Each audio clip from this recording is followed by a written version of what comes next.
किसी ने क्या खूब कहा है, जीत और हार आपकी सोच पर निर्भर करती है। मान लो तो हार होगी और ठान लो तो जीत होगी। नमस्कार, मैं पंकज प्रभात आप सभी को गुरुकुल क्लासेज रंगूनगर में स्वागत करता हूं।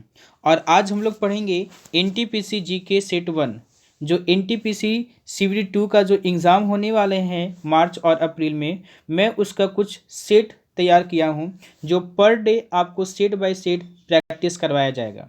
तो आज से ये शुभारंभ हो रहा है, यानी आरंभ आज से की जा रही है। तो सेट 1 मैं आप लोगों के लिए लेकर आया हूं, जो अक्सर एग्ज़ाम में पूछे जाते हैं। और साथ ही साथ इसमें क्या है कि क्वेश्चन के साथ साथ और भी क्या क्या क्वेश्चन बन सकते हैं, वो मैं आपको सारे चीज़ के बारे में बताने वाला हूं। तो आइए क्वेश्चन की शुरुआत करते हैं। फ्यूज के पदार्थ में होने चाहिए, ध्यान रखना है क्या बोला गया, फ्यूज के पदार्थ में होनी चाहिए। तो क्या होनी चाहिए? उच्च विशिष्ट प्रतिरोध एवं उच्च गलनांक, निम्न विशिष्ट प्रतिरोध एवं निम्न गलनांक, उच्च विशिष्ट प्रतिरोध एवं निम्न गलनांक, या निम्न विशिष्ट प्रतिरोध या निम्न गलनांक। तो ध्यान रखना ऑप्शन नंबर क्या हो जाएगा? सी। ध्यान रखना फ्यूज के पदार्थ में क्या होनी चाहिए?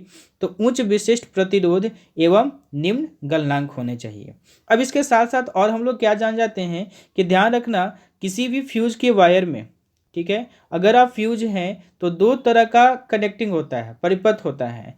एक होता है समांतर, ठीक है, समांतर, और एक होता है श्रेणी क्रम। तो ध्यान रखना है कि फ्यूज जो होता है वो श्रेणी क्रम में जोड़ा जाता है। किस में जोड़ा जाता है? श्रेणी क्रम में जोड़ा जाता है। ध्यान रखना है कि फ्यूज जो जोड़ा जाता है किस में जोड़ा जाता है? श्रेणी क्रम में जोड़ा जाता है। इससे एक और सवाल आता है कि फ्यूज किस चीज़ से मिलकर बना होता है। तो देखो फ्यूज को जब भी देखो तो आपको क्या करना है? सीटी मारना है। तो सीटी का मतलब क्या हो गया कि सी से क्या हो गया? शीशा। सी का मतलब क्या हो गया? शीशा। और टी का मतलब क्या हो गया? टिन।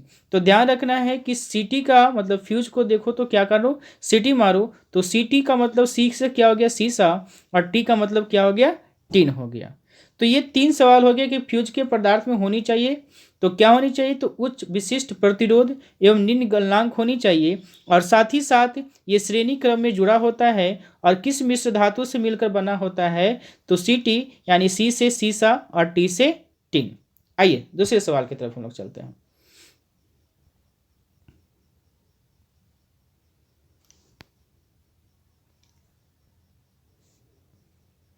चलिए, दूसरा सवाल कह रहा है कि ऑक्सीजन के बाद सबसे अधिक उपलब्ध कौन सा मूल्य तत्व है? ऑक्सीजन के बाद सबसे अधिक उपलब्ध कौन सा मूल्य तत्व है? तो ध्यान रखना है कि पृथ्वी पर सतह पर ऑक्सीजन के बाद सबसे अधिक अगर उपलब्ध मूल्य तत्व है वो कौन सा है? सिलिकॉन है। वो तत्व कौन सा है? सिलिकॉन है। तत्व का नाम क्या है? सिलिकॉन है। क्लियर है? तत्व कौन सा है? सिलिकॉन है। इसके बाद इसका एक चीज़ और ध्यान रखना है, तो इसका खोज कौन किए थे? यानी इस सिलिकॉन का जो खोज किए थे वो ध्यान रखना है जे बर्जिलस ने किए थे। कौन किए थे? जे बर्जिलियस ने। किसने किया था? जे बर्जिलियस। तो ये ध्यान रखना है कि सिलिकॉन का जो खोज किए थे वो कौन किए थे? जे बर्जिलियस ने किया था। और लैटिन भाषा में सिलिकॉन को हम लोग क्या कहा जाता है? सिलिकस शब्द क्या है? सिलिकस है। तो लैटिन भाषा में सिलिकॉन को कौन सा शब्द से या लैटिन भाषा में इसको क्या कहा जाता है? तो ध्यान रखना सिलिकस कहा जाता है। तो पृथ्वी की सतह के बाद अगर सबसे ज़्यादा अगर उपलब्ध हमारा जो मूल्य तत्व है वो कौन है? सिलिकॉन है। जिसका जो खोज किए थे वो कौन किए थे? जे बर्जिलियस किए थे। और ये लैटिन भाषा यानी लैटिन शब्द सिलिकस से बना हुआ है। क्लियर है? और सिलिकॉन चिप यानी एक सिलिकॉन चिप का प्रयोग कंप्यूटर में किया जाता है सेमीकंडक्टर के रूप में। तो आपको ये भी याद रखना है। अगला क्वेश्चन नंबर तीसरा, बिल्कुल व्याख्या के साथ आपका सारा सेट होगा, ठीक है। इसके बाद देखो जल गैस के बारे में हम लोग समझते हैं कि जल गैस क्या है। तो जल गैस किसका मिश्रण है, इसके बारे में समझते हैं कि जल गैस किसका मिश्रण है। तो ध्यान रखना है कि जल गैस जो है वो कार्बन मोनोऑक्साइड, किसका? कार्बन मोनोऑक्साइड प्लस हाइड्रोजन का मिश्रण है। किसका किसका मिश्रण है? कार्बन मोनोऑक्साइड, कार्बन मोनोऑक्साइड और हाइड्रोजन के, यानी ऑप्शन नंबर कौन सा हो जाएगा? बॉल हो जाएगा। अब इसको और क्या क्या कहा जा सकता है, तो ध्यान रखना भाप अंगार गैस कहा जाता है, भाप अंगार गैस भी कहा जाता है। तो इसे भाप अंगार गैस भी कहा जाता है। इसके साथ एक और चीज आता है, ध्यान देना एक चीज को, एक चीज और आता है जल गैस के साथ साथ कभी कभी एक और क्वेश्चन आता है प्रोड्यूसर गैस। तो प्रोड्यूसर गैस के बारे में ध्यान रखना है कि producer gas carbon monoxide plus nitrogen, carbon monoxide और प्लस नाइट्रोजन को हम लोग क्या कहते हैं, प्रोड्यूसर गैस कहते हैं। और CO2 प्लस H2 को हम लोग क्या कहते हैं, जल गैस कहते हैं, जिसको आप भाप अंगार गैस भी कहा जाता है। क्लियर है। अगला, क्षैतिज मार्ग पर, क्वेश्चन नंबर 4 समझते हैं। क्षैतिज मार्ग पर गतिमान कार मुड़ते समय सड़क से बाहर जाएगी, क्यों जाएगी? गुरुत्वीय बल द्वारा, अभिकेंद्रीय बल के पर्याप्त न होने के कारण, सड़क एवं टायर के बीच घूर्णन घर्षण के कारण, या उपर्युक्त में से कारण नहीं है। तो ध्यान रखना है अभिकेंद्रीय बल के पर्याप्त न होने के कारण क्षैतिज मार्ग पर गतिमान कार मुड़ते समय क्या हो जाती है, सड़क से बाहर चली जाती है। क्लियर। अगला समझते हैं, अल्फा बीटा गामा की वेधन क्षमता का अवरोही क्रम क्या है? अल्फा बीटा गामा का अवदेव गामा की वेधन जो क्षमता है वो क्या है? तो ध्यान रखना है कि सबसे पहले कौन सा आ जाएगा, गामा आएगा। कौन आएगा? गामा। इसके बाद कौन आएगा? बीटा। और इसके बाद कौन आएगा? अल्फा।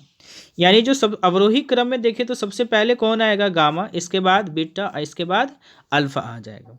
अच्छा, सर्वाधिक अगर आपसे पूछा है कि सर्वाधिक वेधन क्षमता यहाँ से आप क्या बता सकते हो, तो ध्यान रखना सर्वाधिक वेधन क्षमता किसका होगा? गामा का। और सर्वाधिक आयनन क्षमता अगर पूछा जाए तो भी ध्यान रखना कि सर्वाधिक आयनन क्षमता यानी चार्ज किस पर होता है, तो ध्यान रखना अल्फा पर क्या होता है, सबसे ज़्यादा होता है। आवेदन क्षमता सबसे ज़्यादा किस पर होता है, तो गामा पर होता है। क्लियर। अगला समझते हैं हम लोग, क्वेश्चन नंबर 6, निम्नलिखित में से किसको हृदय का प्रारंभिक पेसमेकर कहा जाता है? ध्यान रखना है, निम्नलिखित में से किसको हृदय का प्रारंभिक पेसमेकर कहा जाता है? तो ध्यान रखना प्रारंभिक पेसमेकर किसे कहा जाता है? SA node. किसे कहा जाता है? SA नोड को हृदय का प्रारंभिक पेसमेकर कहा जाता है। क्लियर है।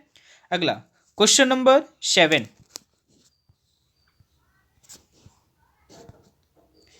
जीओ के अनुवांशिक दुष्प्रभाव किस प्रदूषण से होगा? ध्यान रखना है, जीवों के जो अनुवांशिक दुष्प्रभाव है वो किस प्रदूषण से होगा? तो ध्यान रखना परमाणु प्रदूषण से। किससे होगा? परमाणु प्रदूषण से होगा। अच्छा, एक चीज और समझना है कि और क्या क्या हो सकता है परमाणु प्रदूषण के दुष्प्रभाव। तो परमाणु विस्फोट या दुर्घटनाओं से जल, वायु, भूमि का भी प्रदूषण हो सकता है। किसका किसका हो सकता है? जल का भी हो सकता है, वायु का भी हो सकता है और भूमि का भी हो सकता है। क्लियर है। और दूसरी बात, इससे एक और घातक बीमारी भी हो सकता है जिसका नाम क्या है? कैंसर। और परमाणु प्रदूषण से आप विकलांगता या अपंगता भी हो सकता है। तो ये सारा चीज़ आपको ध्यान रखना है। ऐसे जीवों के अनुवांशिक दुष्प्रभाव किस प्रदूषण से होगा? अनुवांशिक के बारे में ध्यान रखना है तो परमाणु से ही होगा। क्लियर है। अगला क्वेश्चन नंबर 8, साबुन है, साबुन के बारे में पूछा गया है कि साबुन क्या है? तो ध्यान रखना है कि निम्न श्रेणी वसा अम्लों के एल्कली धातुओं के लवण है कि डोडेसिल बेंजीन सल्फोनेट है। उच्च श्रेणी वसा अम्लों के एल्कलाइन धातुओं के लवण है कि उच्च श्रेणी वसा अम्लों के एल्कली धातुओं के लवण है। तो ध्यान रखना उच्च श्रेणी वसा अम्लों के अल्कली धातुओं के क्या है? लवण है। क्लियर है। एक चीज़ और है कि साबुन जो होता है उच्च वसीय, ये तो सीखे अभी हम लोग कि उच्च वसीय अम्लों के एल्कली धातु के लवण है। अब कौन से धातु है ये भी आता है, तो ध्यान रखना है कि सोडियम होता है और कौन सा होता है? पोटेशियम होता है। कौन कौन सा होता है? सोडियम होता है और क्या होता है? पोटेशियम होता है। ग्लिसरॉल साबुन उद्योग का प्रमुख जो मतलब ये बाई प्रोडक्ट है। ध्यान रखना है ग्लिसरॉल जो है वो साबुन उद्योग का क्या है? एक बाई प्रोडक्ट है। तो ये सब चीज़ सारा चीज़ को आपको ध्यान रखना है। अगला, चट्टानी स्तरों पे लाइकेन विकास को क्या कहा जाता है? बहुत अच्छा क्वेश्चन है कि चट्टानी स्तरों पे लाइकेन विकास को क्या कहा जाता था, ध्यान रखना, सैक्सीकोलस कहते हैं। क्या कहते हैं इसको, सैक्सीकोलस कहते हैं। अच्छा, इसके बारे में देख लेते हैं कि कॉर्टिकोलस क्या होता है। कॉर्टिकोलस, यहाँ पे एक शब्द आया कॉर्टिकोलस, क्या होता है जिसके बारे में ध्यान रखना है कि वृक्ष की छाल पे जो लाइकन का जो विकास होता है, वृक्ष के छाल पर, तो वृक्ष का जो छाल पे जो लाइकेन का जो विकास होता है उसको हम लोग क्या कहते हैं, कॉर्टिकोलस कहते हैं। और चट्टानी स्तरों पे जो होगा लाइकेन का विकास उसको क्या कहते हैं, सैक्सीकोलस कहते हैं। एक चीज और है, इसी लाइकन से हम लोग क्या करते हैं, लिटमस पत्र की प्राप्ति भी होती है। लिटमस पत्र की जो प्राप्ति होती है, जो एसिड बेस के में जो यूज होता है, वो लिटमस पत्र की जो प्राप्ति होती है वो लाइकेन से ही होता है। क्लियर है। अगला,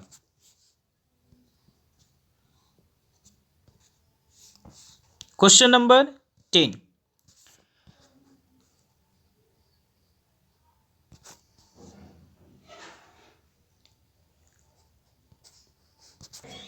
आइए, तो विधानसभा द्वारा पारित धन विधेयक को विधान परिषद कितने दिनों तक रोक सकती है। ध्यान रखना है, विधानसभा द्वारा पारित जो धन विधेयक होगा वो विधान परिषद कितने दिनों तक रोक सकती है, तो 14 दिनों तक क्या कर सकती है, उसको रोक सकती है। विधेयक, देखो एक चीज बारे में समझ लेते हैं कि विधेयक होता क्या है। तो देखो, विधेयक 3 प्रकार का होता है। एक होता है साधारण विधेयक, एक क्या होता है, साधारण विधेयक होता है। एक क्या होता है, धन विधेयक होता है। और एक होता है संविधान संशोधन विधेयक। संविधान संशोधन विधेयक।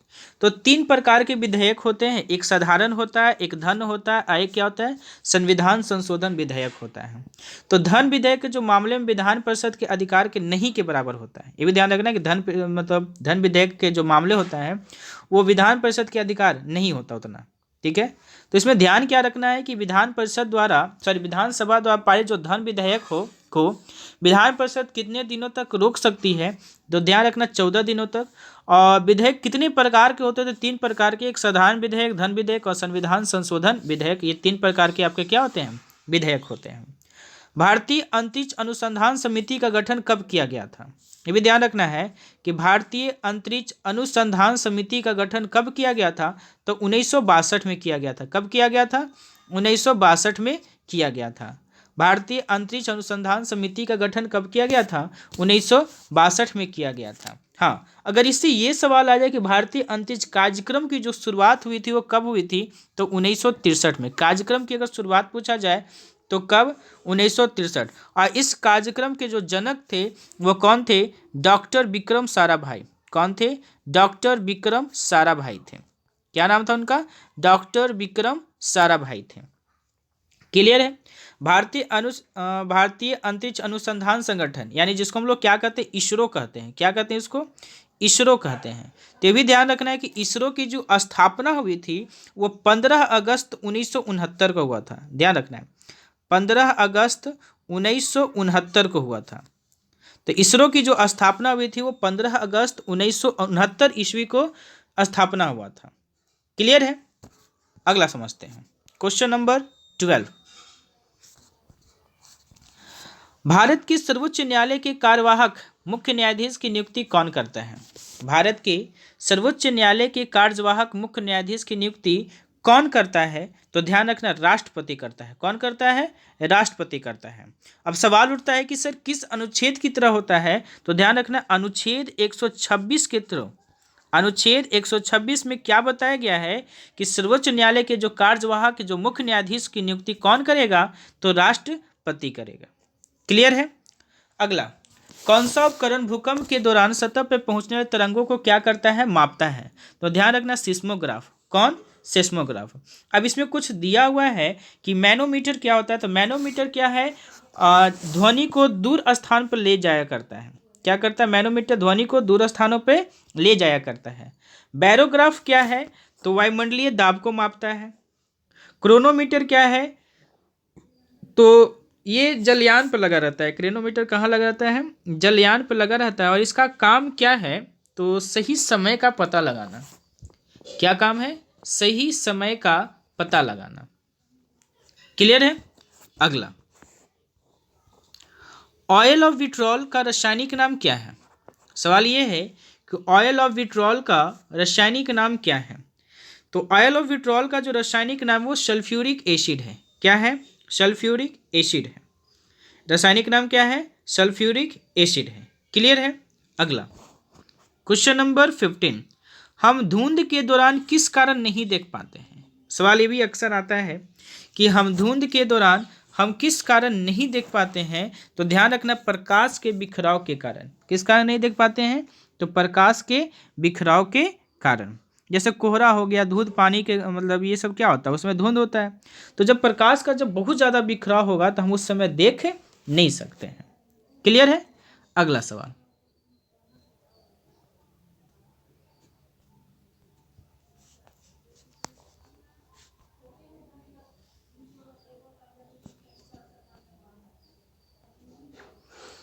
क्लोरोफॉर्म की बोतल, ध्यान रखना, क्लोरोफॉर्म की बोतल को सूर्य प्रकाश में रख देने पर कौन सी जहरीली गैस का निर्माण होता है। क्लोरोफॉर्म की बोतल को सूर्य के प्रकाश में रख देने पर कौन सी जहरीली गैस का निर्माण होता है। तो ध्यान रखना, फॉस्जिन का। किसका निर्माण होता है? फॉस्जिन का। किस जहरीली गैस का? तो फॉस्जिन का क्या होता है? निर्माण होता है। एक चीज और ध्यान रखना है कि क्लोरोफॉर्म में 1% एथिल एल्कोहल होता है। क्या होता है? एथिल एल्कोहल होता है। एथिल एल्कोहल होता है। तो क्लोरोफॉर्म में एथिल एल्कोहल होता है जो ऋणात्मक उत्प्रेरक का काम करता है। किसका? ऋणात्मक उत्प्रेरक का काम करता है। क्लियर है? अगला, नमक को बर्फ के साथ मिलाने के हिमांक क्या हो सकता है। तो ध्यान रखना, घटता है। क्या होता है? घटता है। बर्फ के साथ अगर आप नमक मिलाने पर बर्फ का जो हिमांक हो जाएगा वो ध्यान रखना हमेशा क्या होता है? कम होता है, यानी घटता है। क्लियर है? अगला, कार्बन डाइऑक्साइड में इलेक्ट्रॉनों की कुल संख्या कितनी हो, मतलब कितनी, इसका कुल संख्या क्या हो सकती है, ध्यान रखना है। तो सबसे पहले क्या करते हैं कि इलेक्ट्रॉनों की संख्या ज्ञात कैसे होता है, तो CO2 हम लिख देंगे। क्लियर है?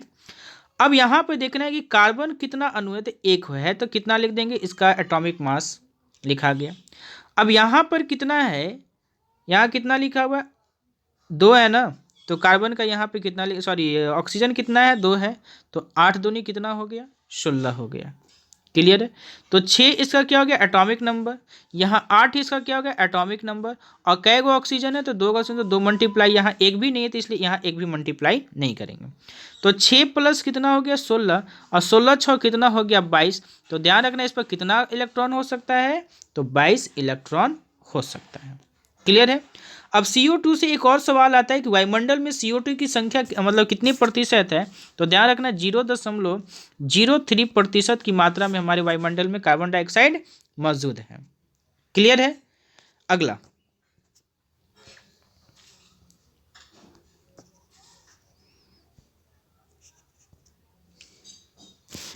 ये शक्ति नहीं होगा, यहाँ पे सनहत्ती आप रखिए, थोड़ा सा सनहत्ती। ठीक है? तो सनहत्ती और ऊर्जा के बीच संबंध स्थापित कौन किया था।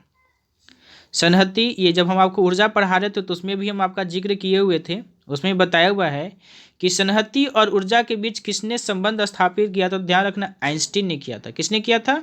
आइंस्टीन ने किया था। महात्मा गांधी किस वर्ष दक्षिण अफ्रीका से भारत लौटे। महात्मा गांधी किस वर्ष दक्षिण अफ्रीका से भारत लौटे थे। ये भी अक्सर सवाल आते हैं कि किस वर्ष वो भारत लौटे थे, तो ये सवाल है, तो आप बता सकते हैं।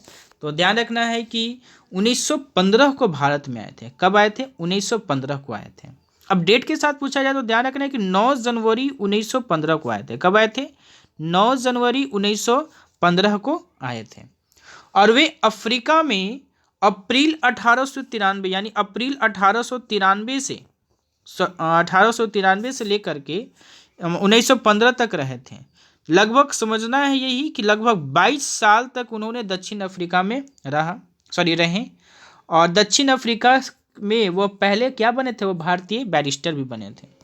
क्लियर है? इनका राजनीतिक गुरु कौन थे, भी अक्सर सवाल आता है, तो ध्यान रखना, गोपाल कृष्ण गोखले। कौन थे? गोपाल कृष्ण गोखले जी थे। क्लियर? अगला सवाल, मॉन्टेस्क्यू द्वारा लिखित पुस्तक का नाम क्या है। मॉन्टेस्क्यू द्वारा लिखित पुस्तक का नाम क्या है? तो ध्यान रखना, द स्पिरिट ऑफ लॉज। कौन है? The spirit of laws. अच्छा, इसमें एक जिक्र हुआ है कि the social contract, the social contract. तो ध्यान रखना, इस पुस्तक के जो लेखक हैं वो कौन है? रूसो। कौन है? रूसो है। कौन है? तो रूसो है। क्लियर है? अगला, भारतीय राष्ट्रीय कांग्रेस के अध्यक्ष निर्वाचित होने वाला पहला यूरोपीय था। भारतीय राष्ट्रीय कांग्रेस के अध्यक्ष निर्वाचित होने वाला प्रथम यूरोपीय कौन था? तो ध्यान रखना है कि पहला यूरोपीय जो कौन था वो जॉर्ज यूले था। कौन था? जॉर्ज यूले थे। और ये कब बने थे? तो 1888 में इलाहाबाद में क्या हुआ था? कांग्रेस का अधिवेशन हुआ था, तो उसमें जॉर्ज यूले को क्या बनाया गया था? भारतीय राष्ट्रीय कांग्रेस का अध्यक्ष बनाया गया था। अच्छा, प्रथम अधिवेशन कब हुआ था? तो ध्यान रखना है, प्रथम अधिवेशन जो हुआ था वो बॉम्बे में हुआ था। कहाँ हुआ था? बॉम्बे में हुआ था। और इसके जो अध्यक्ष थे वो कौन थे? बोमेश चंद्र बनर्जी। कौन थे? बोमेश चंद्र बनर्जी। द्वितीय जो अधिवेशन हुआ था वो कलकत्ता में हुआ था। द्वितीय पूछा जाता है कि द्वितीय कब हुआ था? तो कलकत्ता। तो पहला जो हुआ था बॉम्बे में, दूसरा कब हुआ था? कोलकाता में। 1888 में जॉर्ज यूले को भारतीय राष्ट्रीय कांग्रेस का अध्यक्ष बनाया गया था। एक चीज और आता है कि तृतीय अधिवेशन भी कब हुआ था? तृतीय अधिवेशन कब हुआ था? तो ये भी ध्यान रखना है कि तृतीय अधिवेशन हुआ था मद्रास में। कब हुआ था? मद्रास में। जिसका अध्यक्ष कौन थे? तो बदरुद्दीन तैयब जी थे। कौन थे? बदरुद्दीन तैयब जी थे। अच्छा, कांग्रेस शब्द कहाँ से आया है? तो ध्यान रखना, कांग्रेस जो शब्द आया है यूएसए से आया है। कहाँ से आया है? यूएसए। और कांग्रेस शब्द का जो सुझाव दिए थे, मतलब इसका नाम पे कौन रखने के लिए बोले थे? कौन रखें? तो ध्यान रखना, दादा भाई नेहरू जी ने। किसने रखा था? दादा भाई नेहरू जी ने। क्लियर? अच्छा, एक बड़ा ही आसान सा है, ठीक है, और अक्सर ये सवाल बीपीएससी का सवाल है कि कांग्रेस का अर्थ क्या है। ठीक है, तो ध्यान रखना, कांग्रेस का अर्थ है सामूहिक वाद विवाद का स्थान। क्या है? वाद विवाद का स्थान। तो ये कांग्रेस का क्या था? ये अर्थ है। क्लियर है? आइए अगले क्वेश्चन पे, यानी क्वेश्चन नंबर 23। बिल्कुल डिटेल्स के साथ, पूरा व्याख्या के साथ हम लोग क्या करते जा रहे हैं? सारे क्वेश्चन को देखते जा रहे हैं। पुनः पैक्ट का हस्ताक्षर किए थे। कौन हस्ताक्षर किए थे? तो ध्यान रखना, गांधी जी और अंबेडकर ने किया थे। कब किए? कौन किए थे? गांधी जी और अंबेडकर जी ने किए थे। और ये पूछा है कब किए थे? तो ध्यान रखना, 26 सितंबर 1932 को किए थे। कब किए थे? 26 सितंबर 1932 को किए थे। क्लियर है? अगला, जनसंख्या घनत्व से आप क्या समझते हैं? तो ध्यान रखना है कि प्रति वर्ग किलोमीटर में रहने वाले लोगों की संख्या से, प्रति वर्ग किलोमीटर में रहने वाले लोगों की संख्या को ही हम लोग क्या कहेंगे? जनसंख्या घनत्व कहेंगे। अगला,